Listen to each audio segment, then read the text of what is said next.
అధ్యక్ష, గౌరవ మర్యాదల గురించి, సాంప్రదాయం గురించి, సభా సాంప్రదాయం గురించి అందరూ రాజకీయ నాయకులం అందరం కూడా మాట్లాడుతూ సభా వేదికగా నేను తెలియజేసేది ఏంటంటే, ఎవరమైనా సరే ఎదుటి వారిని గౌరవించుకుంటూ విమర్శలు, సద్విమర్శలు, ప్రతి విమర్శలు చేయాలి తప్ప భాషని ఇంకా దిగజారుస్తూ మాటలు మాట్లాడడం అనేది సరైనది కాదనేది నా అభిప్రాయం. కొత్తగా వచ్చిన నాలాంటి వారు 57 మంది ఈ అసెంబ్లీలో ఉన్నారు.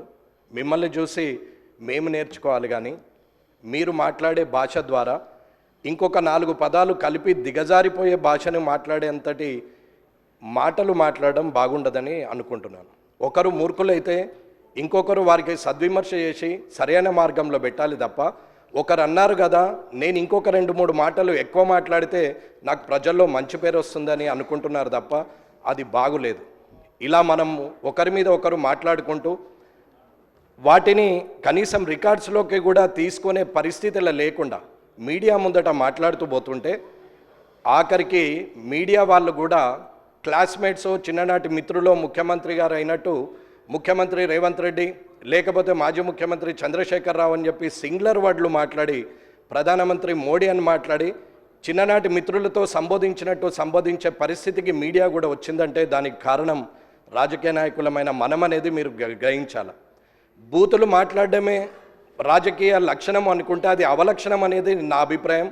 దయచేసి సభలో ఉన్నటువంటి పెద్దలందరూ కూడా చంద్రశేఖరరావు గారి నుంచి మొదలు పెడితే ఇప్పుడున్న ముఖ్యమంత్రి రేవంత్ రెడ్డి గారి వరకు, మధ్యలో ఉన్న మంత్రులు కానీ, ఇక్కడున్న ఎమ్మెల్యేలు కానీ, కొత్తగా ఎన్నికైన మాలాంటి వాళ్ళు కానీ, రానున్న శాసనసభకు వచ్చే సభ్యులు కొత్త వారికి కూడా మంచి సందేశాన్ని ఇవ్వాలని, మంచి సభా సాంప్రదాయాన్ని ఇవ్వాలని, రాజకీయంలో మనము మంచి పేరు తెచ్చుకోవాలనేది అందరి సభ్యుల్ని నేను కోరుతున్నాను.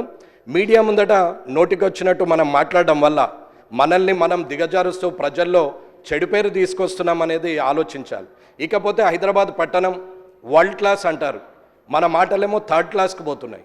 ఈ వరల్డ్ క్లాస్, థర్డ్ క్లాస్ని కొంచెం చూసుకుంటూ ప్రజలందరూ కూడా గమనిస్తున్నారు. కాబట్టి మీరు సభను, అధ్యక్ష, మీరు ఖచ్చితంగా ఇది చెప్పాల్సిన అవసరం ఉన్నదని తెలియజేస్తున్నారు.